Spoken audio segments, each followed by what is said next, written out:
It's fun for me to take a look back on the context in which presidents make their inaugural addresses and what they choose to speak about, especially if they get two chances of it. Case in point, James Monroe, 1817. The War of 1812 is over, and he is making the first ever outdoor inaugural address. He recounts the fact that new states have joined the Union and praises the armed forces. He takes great comfort in what might be expected. He notes, stop the presses, no one has been convicted and hanged for high treason. Good on America. In a series of questions that now ring hollow, Monroe asks, quote, on whom has oppression fallen in any quarter of our Union? Who has been deprived of any right of person or property? A lot of Americans, I think, could cite examples. Moving to the mundane, he calls for the improvements to roads and canals, paying off debt and better relations with what Americans call, quote, Indian tribes.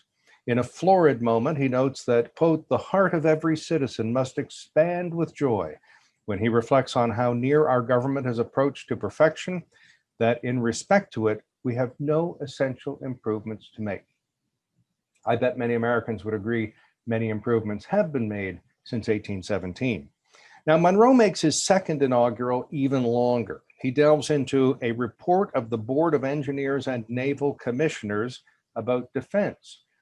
We wouldn't have that in a throne speech in Canada. We would have what my old political science professor used to call governor generalities, and most State of the Union addresses are general as well.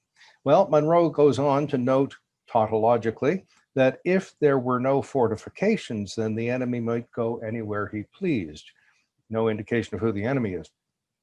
He speaks of expansion, international relations, public debt, and prices. He notes that the, quote, Indian tribes are treated as independent nations without their having any substantial pretensions to that rank. I wonder what the indigenous people thought of America's pretensions in those days. Well, more hubris comes near the end when he states that, quote, our system will soon attain the highest degree of perfection of which human institutions are capable, tacitly contradicting his first inaugural. That's 1817, and you were there.